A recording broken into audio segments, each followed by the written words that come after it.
Assalamualaikum warahmatullahi wabarakatuh. Bismillahirrahmanirrahim. Alhamdulillahirabbil alamin.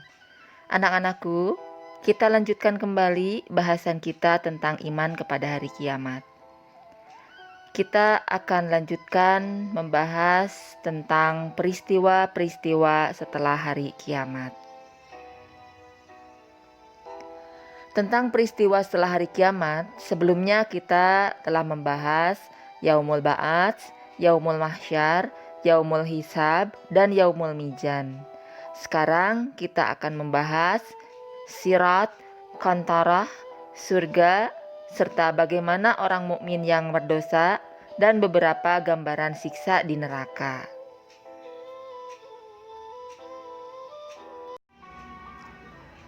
Setelah manusia ditimbang amalnya, kemudian melintasi sirat. Dari Abu Hurairah radhiyallahu an, Rasulullah shallallahu alaihi wasallam bersabda dalam sebuah potongan hadis yang panjang tentang kondisi pada hari kiamat.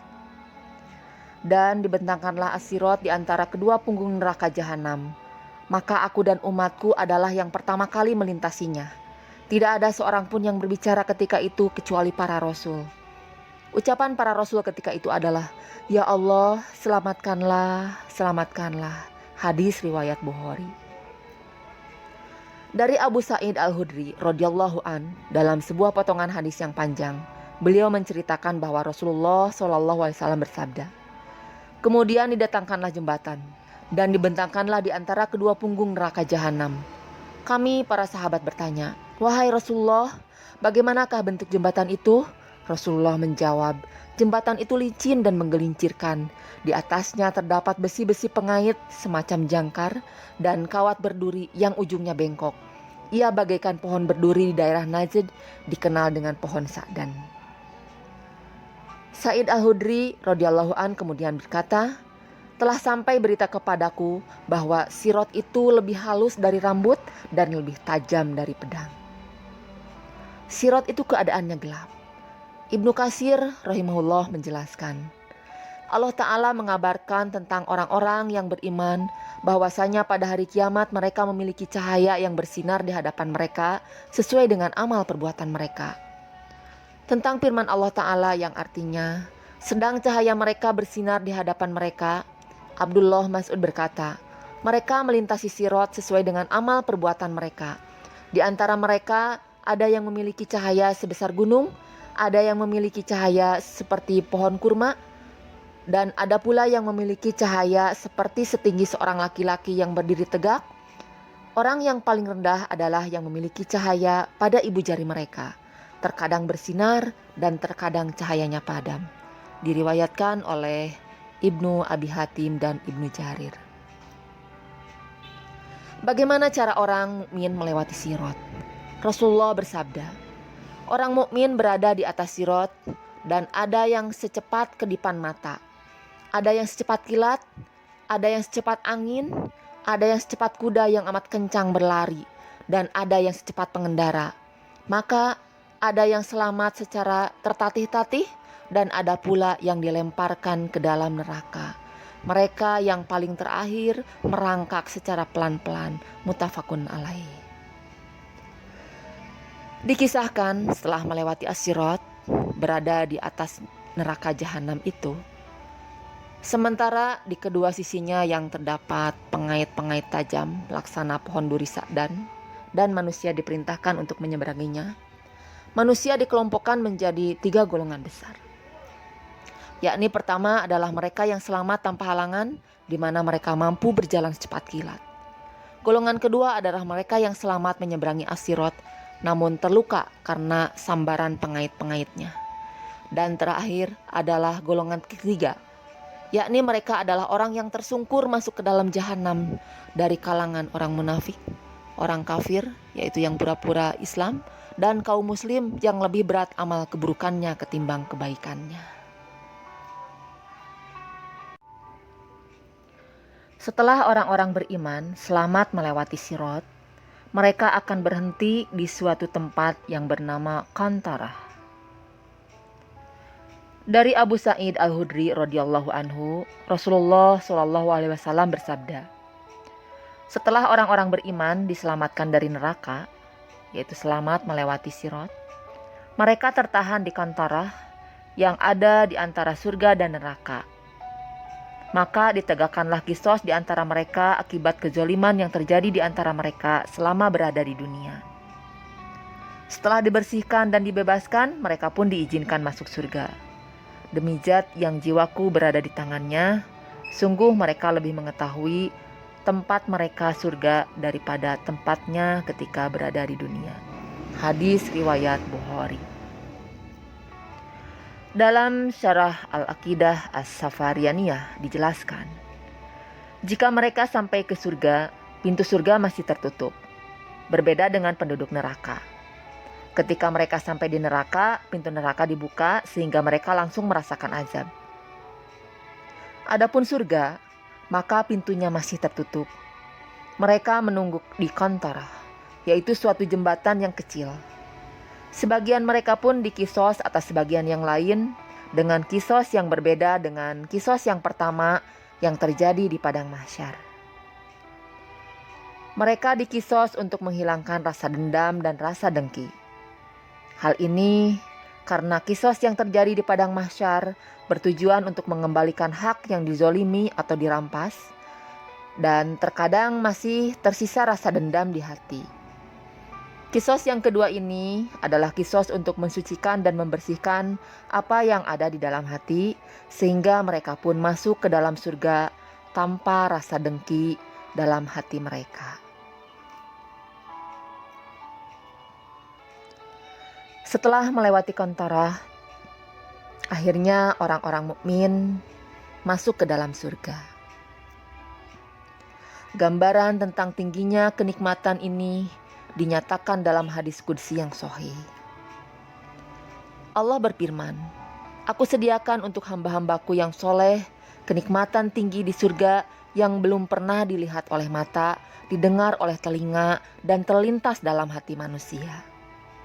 Artinya, semua kenikmatan dan keindahan di dunia yang pernah dilihat oleh mata, didengar oleh telinga, atau dibayangkan dalam hati manusia, maka kenikmatan surga jauh melebihi semua itu.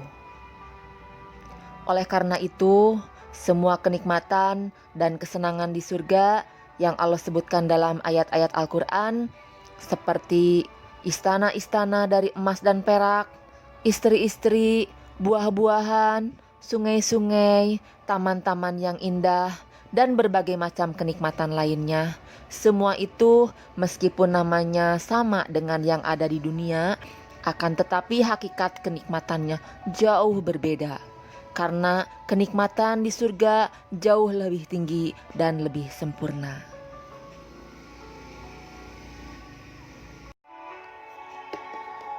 Anak-anakku, tadi telah disampaikan bahwa ada 3 golongan manusia dalam melewati Sirat. Dan golongan ketiga adalah yang jatuh ke dalam jahanam, di antaranya yaitu orang mukmin yang banyak dosanya. Orang mukmin yang banyak dosanya akan disiksa dulu di neraka dan nanti akan dimasukkan ke surga setelah dosa-dosanya habis. Rasulullah Shallallahu Alaihi Wasallam bersabda, apabila penduduk jannah telah masuk ke jannah dan penduduk neraka telah masuk neraka, Allah akan berfirman, barang siapa di hatinya ada seberat biji sawi keimanan, keluarlah ia dari neraka. Maka mereka akan keluar dalam keadaan hangus dan menghitam legam. Kemudian mereka akan dilemparkan ke Nahrul Hayat atau sungai kehidupan. Lalu mereka akan tumbuh seperti tumbuhnya biji yang dibawa aliran air.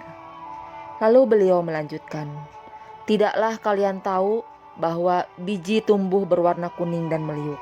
Hadis riwayat Bukhari dan Muslim. Rasulullah bersabda, akan keluar dari neraka satu kaum setelah mereka terjilat oleh apinya. Lalu mereka masuk ke dalam jannah. Para penghuni jannah menamai mereka dengan Al-Jahannamiyun. Maksudnya mantan penghuni Jahannam. Hadis riwayat Bukhari dan Muslim.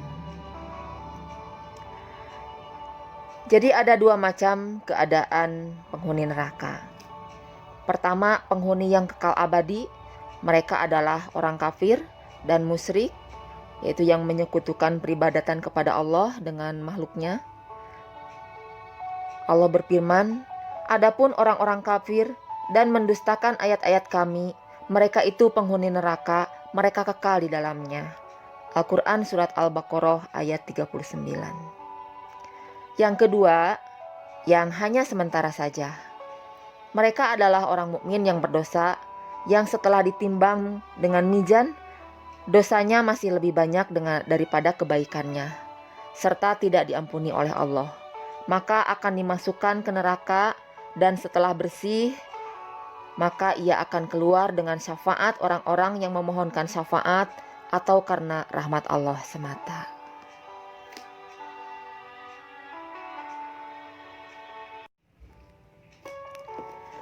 Anak-anakku, berikut ini akan disampaikan gambaran beberapa siksaan yang harus dijalani bagi beberapa golongan orang atas dosa-dosanya sebagai peringatan bagi kita semua. Yang pertama, gambaran siksa neraka bagi orang yang meninggalkan sholat. Pada peristiwa Isra Mi'raj, Rasulullah diperlihatkan kepada sekelompok kaum yang membentur-benturkan kepalanya ke batu. Benturan ke batu tersebut membuat kepalanya pecah, lalu utuh kembali seperti semula. Tindakan itu dilakukan berulang-ulang. Kepada malaikat Jibril, Rasulullah bertanya, "Siapakah mereka, wahai Jibril?" Malaikat Jibril menjawab, "Mereka adalah orang yang kepalanya berat untuk melaksanakan sholat fardu." Hadis riwayat At-Tabrani. Dan neraka Sakor adalah balasan bagi orang-orang yang tidak melaksanakan sholat fardu. Hal ini difirmankan oleh Allah dalam Al-Quran Surat Al-Mudaththir ayat 42-43. Allah berfirman, "Apa yang menyebabkan kamu masuk ke dalam neraka Sakor?" Mereka menjawab, "Dahulu kami tidak termasuk orang-orang yang melaksanakan sholat." Penegasan hukuman bagi orang-orang yang menjauhi dan melalaikan sholat disampaikan oleh Rasulullah ketika menjawab pertanyaan Sa'ad bin Abi Waqqas. Rasulullah menjawab, yaitu mengakhirkan waktu sholat dari waktu sholat asalnya hingga waktu sholat yang lainnya. Mereka sudah menyia-nyiakan waktu sholat dan melewatkannya. Mereka diancam dengan neraka wel. Yang kedua, gambaran azab neraka untuk orang yang tidak puasa Ramadan. Menurut sabda Nabi, seperti yang diriwayatkan oleh Ibnu Hibban dan Ibnu Huzaimah, dijelaskan bahwa azab bagi orang yang berbuka di bulan Ramadan sebelum waktunya. Mereka akan digantung dalam posisi terbalik, yakni kaki di atas dan mulutnya robek-robek sehingga darah mengalir begitu deras dari mulutnya. Yang ketiga, gambaran neraka bagi peminum khamr. Peminum khamr seperti arak dan sejenisnya kelak akan dihukum untuk menelan minuman di neraka yang berasal dari Sungai Gutoh. Sungai Gutoh adalah sungai nanah yang berasal dari kemaluan para pelacur yang mempunyai bau busuk yang sangat menyengat. Yang keempat, balasan untuk perempuan yang suka pamer perhiasan. Di hari pembalasan nanti, akan terdapat sekelompok wanita yang memotong tubuh mereka sendiri dengan memakai gunting dari neraka, karena dia suka menonjolkan dirinya, ingin terkenal di kalangan orang banyak dengan maksud agar orang lain melihat perhiasannya, sehingga setiap orang jatuh cinta padanya karena melihat perhiasannya. Mungkin yang dimaksud kecantikan dan auratnya. Yang kelima, gambaran siksa bagi wanita yang tidak menutup auratnya. Balasan untuk para wanita yang tidak menutup auratnya sangatlah menyakitkan. Mereka akan digantung rambutnya hingga otak mereka mendidih karena api neraka. Yang keenam, gambaran azab neraka bagi pelaku zina. Siksa bagi para pezina, entah itu kaum laki-laki ataupun perempuan, sudah dijelaskan oleh Rasulullah. Mereka para pezina akan memiliki tubuh besar dan buruk dipandang. Mereka akan menimbulkan bau busuk yang begitu tajam. Selain itu, bentuk hukuman yang paling mengerikan yang harus diterima para pezina adalah ditusuk-tusuk kemaluannya, menggunakan benda runcing yang tajam dan panas. Yang ketujuh, gambaran hukuman neraka bagi orang yang mati bunuh diri. Tidak sedikit orang yang lebih memilih menyelesaikan beban masalah hidupnya dengan cara yang dibenci oleh Allah, yakni bunuh diri. Mereka menyia-nyiakan anugerah kehidupan yang diberikan oleh Allah. Bentuk sisa di alam neraka bagi orang yang bunuh diri tergantung dari cara mereka mengakhiri hidupnya. Apabila mereka mati dengan menggunakan besi di tangannya, maka nantinya mereka akan disiksa berulang-ulang kali menikam perutnya sendiri. Bagi orang yang bunuh diri loncat dari ketinggian, maka dia akan terus dijatuhkan ke dalam neraka jahanam secara berulang-ulang selama-lamanya. Sedangkan bila mengakhiri hidup dengan cara minum racun, maka dia akan menerima siksaan berupa meminum pahitnya racun dari neraka secara perlahan-lahan dan terus-menerus. Dalam firman Allah, Al-Quran Surat An-Nisa ayat 29, dan juga sesuai dengan hadis Nabi yang diriwayatkan oleh Al-Bukhari dan Muslim, bahwa jika orang yang melakukan tindakan bunuh diri maka akan kekal di dalam neraka. Alhamdulillah. Yang kedelapan, gambaran siksa bagi pemilik harta dan tidak menunaikan zakat. Di Sahih Bukhari terdapat sebuah riwayat dari Abu Hurairah, Rasulullah Shallallahu Alaihi Wasallam bersabda, tidak seorang pun pemilik harta yang tidak menunaikan zakatnya, melainkan hartanya kelak akan diperlihatkan di hadapannya dalam wujud seekor ular botak. Ular itu mempunyai 2 titik hitam di atas matanya. Dia mematuk pangkal dagu orang itu seraya berkata, akulah hartamu, akulah simpananmu. Hadis riwayat Bukhari. Dan gambaran siksa neraka yang paling mengerikan, selain itu disampaikan juga oleh Khalid bin Walid radhiyallahu an bahwa Rasulullah bersabda, manusia yang paling dahsyat siksanya adalah orang yang paling bengis ketika menyiksa manusia di dunia. Hadis riwayat Ahmad. Demikian gambaran beberapa siksaan yang dialami beberapa golongan sesuai dosanya. Dan satu hari di akhirat dalam Al-Quran disebutkan lamanya sama dengan 1000 tahun. Bahkan ada ayat yang menyebutnya 50.000 tahun. Wallahu a'lam. Demikianlah anak-anakku, peristiwa-peristiwa yang akan terjadi dan yang akan dialami manusia setelah hari kiamat berdasarkan Al-Quran dan hadis. Semoga menjadi peringatan bagi kita semua. Sekian, wassalamualaikum warahmatullahi wabarakatuh.